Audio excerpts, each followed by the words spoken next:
Sir, right to information जो कि आप ही लोगों का कांग्रेस की तरफ से लाया गया था और आप उसी पर सवाल उठाते हैं, इसका वजह क्या है? सभी को मालूम है कि सूचना अधिकार अधिनियम 2005 में कांग्रेस पार्टी लेके आई थी, राइट टू इन्फॉर्मेशन एक्ट, जिसका मकसद ये था कि सरकार को जवाबदेही बनाना है और जो भी जनता का जो पैसा सरकार टैक्स के रूप में जमा करती है तो उसकी ये जिम्मेदारी बनती है कि जनता का पैसा उन्होंने कहाँ खर्च किया है। लेकिन हम देख रहे हैं कि जो राइट टू इन्फॉर्मेशन एक्ट है, लोग आरटीआई डालते हैं, आरटीआई के माध्यम से काफ़ी सूचनाएं हमारे पास नहीं पहुंच पाती हैं, उसको कमज़ोर किया गया है। और जब ये कांग्रेस पार्टी लेके आई थी, कांग्रेस पार्टी ने कभी नहीं सोचा था, कांग्रेस पार्टी को सबसे ज़्यादा नुकसान हुआ था इस कानून से। लेकिन उस समय जब ये कानून लाया जा रहा था, कांग्रेस पार्टी में कई लोगों ने कहा भी कि इससे सबसे ज़्यादा नुकसान कांग्रेस पार्टी को ही होगा, लेकिन फिर भी हम इस कानून को लेके आए और ये कानून आया। इस कानून के बाद में आपने देखा कि दिल्ली जैसे शहर में एंटी करप्शन कई ऑर्गेनाइजेशन बनते हैं और दिल्ली में सरकारें बदलती हैं।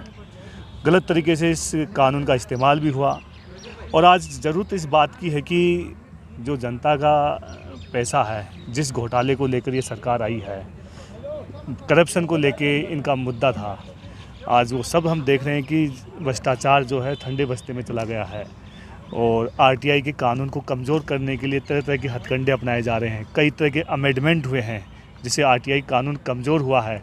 आप भी इस देश में काफ़ी लोगों ने आरटीआई डालते हैं, काफ़ी लोगों के जवाब के आंसर नहीं आते होंगे, उत्तर नहीं देते होंगे, तो इसका कारण ये सरकार ही है जो सही तरह से जवाब नहीं दे पा रही है। क्योंकि सरकार ने खूब सारे घोटाले किए हैं। अभी गुजरात में भी 6000 करोड़ रुपये का घोटाला सामने आया है। इसके अलावा और भी खूब सारे जो कोविड के नाम से जब पीएम केयर्स फंड के नाम पे देश के लोगों ने खुलकर चंदा दिया महामारी के जो शिकार हैं उन लोगों की सहायता के लिए, उसको भी आरटीआई के दायरे से बाहर रखा गया। तो मतलब साफ है कि सरकार की दाढ़ी में चोर की मुंह में तिनका, आपने सुना होगा दाढ़ी में तिनका, कि सरकार जानती है सरकार ने खूब सारी चोरी की है, इसलिए उसको पीएम केयर्स फंड को भी आरटीआई के दायरे से बाहर रखा। और भी कई तरह के ऐसे मामले हैं जिनको सरकार ने आरटीआई के दायरे से बाहर रखा है, पूरी तरह से कमज़ोर करने का काम किया है। यदि सरकार जनता की होती, जनप्रतिनिधि की होती, तो वो अपनी जवाबदेहिता भी तय करती कि हाँ, जनता का पैसा जो है उसका हमें ब्यौरा भी देना है, तो उसको हम मानते ईमानदार सरकार। ये पूरी सरकार करप्शन में लिप्त है और पूरी तरह से अपने आप को बचाने के लिए इस कानून को कमज़ोर करने के लिए तरह तरह के हथकंडे अपना रही है। ये बहुत ही शर्मनाक है और ये देश की जनता इस बात को जानती है कि किसी को भी आरटीआई की इन्फॉर्मेशन नहीं मिल रही है। वो आने वाले समय में इस बात का ज़रूर जवाब देंगी। इस पार्टी इस कानून से सर, एक सवाल यहाँ पर ये खड़ा होता है कि जिस तरीके से जब कांग्रेस की सरकार थी तो किसी भी मुद्दे को लेकर के बीजेपी सड़कों पे उतरती थी, आंदोलन करती थी और पुरजोर आवाज़ उठाती थी। कांग्रेस आखिर इस बात को लेकर के क्यों नहीं सड़कों पर आती है? हम हर मुद्दे पे हमने आंदोलन किया है। 2 करोड़ रोज़गार देने की जो बात हुई थी बीएसएनएल में, जब आपने पिछली बार पढ़ा होगा कि 53,000 लोगों का रोज़गार चला गया, रेलवे में लाखों रोज़गार चले गए, उसके मुद्दे को हमने लेकर रोज़गार दो अभियान चलाया था। व्यापक स्तर पर हमने प्रदेश स्तर पर ये आंदोलन किए थे, प्रोटेस्ट किए थे। अब ज़रूरत है कि अब बीजेपी जो है मीडिया चैनलों को ही राज्यसभा में भेज रही है उनके गुणगान गाने के लिए, तो वो हमारी खबर कहाँ दिखाएंगे? ऐसा नहीं है आप ये लोग कि कांग्रेस प्रोटेस्ट नहीं कर रही, आंदोलन नहीं कर रही। हमारे प्रोटेस्ट आंदोलन लगातार जारी हैं, चाहे मीडिया दिखाए या न दिखाए। लेकिन जारी जरूर है, मगर लेकिन तरीके से पुरजोर तरीके से पहले दिखाया जाता था, अब क्यों नहीं दिखाया जाता? पुरजोर इसका विरोध भी क्यों नहीं करती है? जो लोकतंत्र का चौथा स्तंभ जिसको कहा जाता है, वो आज घुटने टेक चुका है मोदी सरकार के सामने। आपने पिछली बार मध्य प्रदेश में खबरें पढ़ी होंगी, कुछ पत्रकारों ने मोदी सरकार के खिलाफ लिखा तो उन सबको नंगा करके जेल में डाला गया। आपने वो खूब वायरल हुआ था मार्केट में। तो इस तरह से मीडिया को भी डरा के धमका के अपने ही फेवर में सारी बातें करवाना, उसी के ही जैसे पहले कोई राजा होता था उसकी प्रशंसा में कई कसीदे कसे जाते थे। आज मीडिया तंत्र का इस्तेमाल भी उसी तरह से हो रहा है जैसे प्राचीन समय में होता था। पहले ईस्ट इंडिया कंपनी हमारे ऊपर रूल करती थी, आज रिलायंस, अंबानी, अडानी की इनकी कंपनियां ये तय करती हैं कि इस देश में किस चीज़ की मार्केट की रेट क्या होगी, क्या नहीं होगी। तो हम आज भी, पहले जो रियासतों का दौर था, आज हम इस ब्रिटिश हुकूमत का राज था उस समय, आज हम वापस उस कंपनी राज के चंगुल में फंसते जा रहे हैं। और ये महंगाई इतनी हो रही कि सरकार भी एक कठपुतली, वो भी आवाज़ नहीं उठा पा रही है। आरटीआई को मजबूत करने के लिए आप लोगों ने कोई वैसा सख्त कदम अभी तक उठाया, प्रोटेस्ट हो या किस तरह का विरोध वैसा किया, या कोई मतलब राष्ट्रपति को कोई आपने ज्ञापन सौंपा? हम परसों ही उपराष्ट्रपति हमीद अंसारी से मिले थे। हमने उनको सारी ये जानकारी दी कि इस तरह से आरटीआई, वो तो अभी उपराष्ट्रपति भी नहीं है ना अभी के मौजूदा, उनसे ही हम किसके पास जाएं, अब पूरा उनसे ही कुछ सलाह लें कि कैसे क्या कर सकते हैं। उन्होंने भी इसके ऊपर गहरी चिंता जाहिर की कि ये बहुत ही अमेंडमेंट जो हुए हैं आरटीआई को कमज़ोर करने के लिए, ये हमने भी कल्पना नहीं की थी। तो उसके स्तर पे हम अभी जो हमसे हो सकता है, जैसे हम आरटीआई कैसे डालते हैं, वो इस तरह के हम ट्रेनिंग प्रोग्राम चला रहे हैं, काफ़ी सेमिनार चला रहे हैं, लोगों को ट्रेंड कर रहे हैं कि ग्रामीण स्तर पर, जिला स्तर पर लोग आरटीआई डालना शुरू करें और जो उनके पैसे हैं उनका हिसाब लेना शुरू करें। तो क्या आने वाले टाइम में कोई रणनीति है आप लोग का, कोई आंदोलन इस पे? देखिए, कांग्रेस ने तो हमेशा से ही जो है आम जनता की लड़ाई, आम आदमी की लड़ाई सड़क से लेकर संसद तक लड़ने का काम अगर किसी ने इस देश में किया है तो वो कांग्रेस पार्टी ने किया है।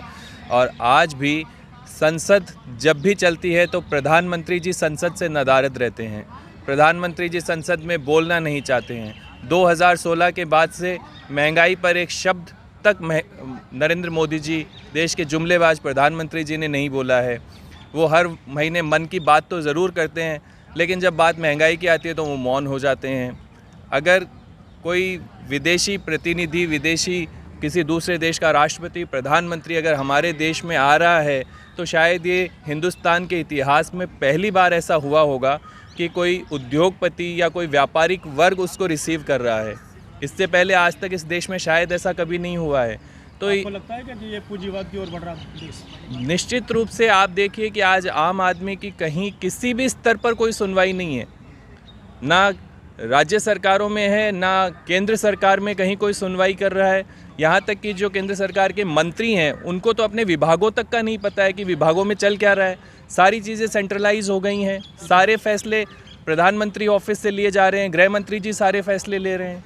इतिहास गवाह है, जहाँ पर भी पूंजीवाद बढ़ा है, तुष्टीकरण की नीति बढ़ी है और हमेशा उसमें अराजक तत्व आगे रहे हैं और जनता को उसमें नुकसान उठाना पड़ा है। उसके बावजूद भी क्या कारण है कि ना तो विपक्ष बोलने को तैयार है, ना ही जनता सड़कों पर आने के लिए तैयार है? विपक्ष तो तैयार है पूरी तरह से, विपक्ष तो लड़ाई लड़ रहा है। आप कहाँ नहीं दिखता है विपक्ष? तो संसद में देखिए, राहुल जी हमेशा प्रोटेस्ट कर रहे हैं, संसद के बाहर धरना दिया जा रहा है आम जनता की समस्याओं को लेकर, चाहे वो बात महंगाई की हो, बेरोजगारी की हो, किस तरीके से देश की संपत्तियों को बेचने का काम मोदी सरकार कर रही है। आखिर इससे निजात कैसे मिलेगी? देखिए, कांग्रेस तो अपनी लड़ाई पूरी तरह से लड़ रही है। आम जनता इन लोगों से त्रस्त आ चुकी है।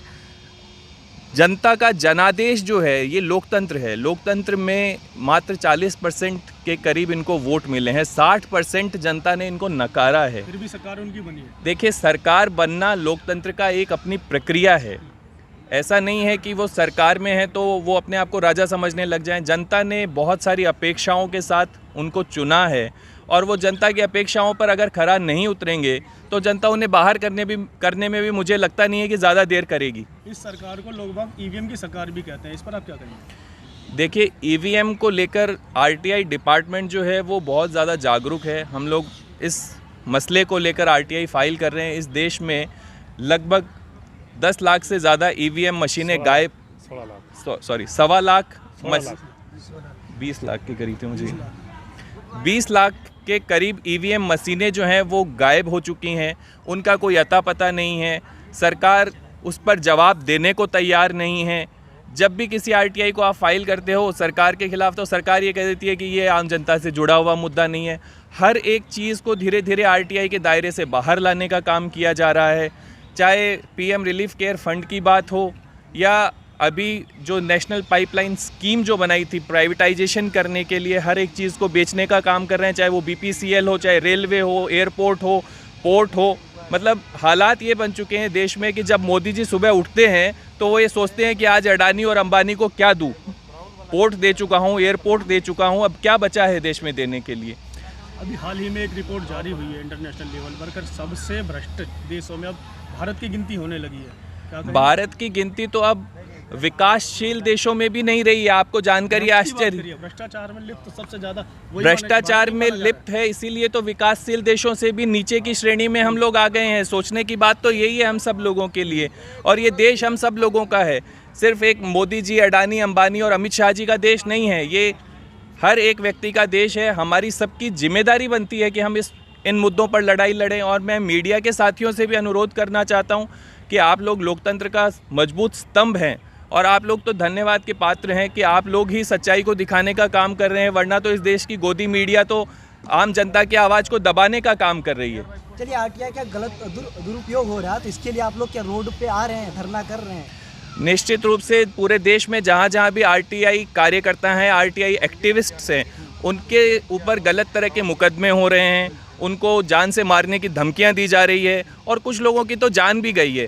इन सारे मुद्दों को लेकर जो है आरटीआई विभाग बहुत ज़्यादा जागरूक है, सतर्क है, और हमने जहाँ जहाँ भी हम लोग उनकी मदद कर सकते हैं लीगली, अगर हमें उनको कोई हेल्प देनी है तो हम लोग लीगली हेल्प करने की कोशिश कर रहे हैं। और इसके साथ में अगर उन्हें किसी प्रकार की कोई सीनियर एडवोकेट की राय चाहिए तो हम वो प्रोवाइड कर रहे हैं। और जहाँ हमारी सरकारें हैं वहाँ हम प्रशासन से उनको पूरा सहयोग दिलाने का काम भी हम लोग कर रहे हैं। आपको जानकर बड़ी खुशी होगी कि राजस्थान में जितने भी आरटीआई एक्टिविस्ट हैं, माननीय गहलोत साहब ने एसपी और कलेक्टर को निर्देश दिए हैं कि उनकी वो सुरक्षा मुहैया कराई जाए उनको।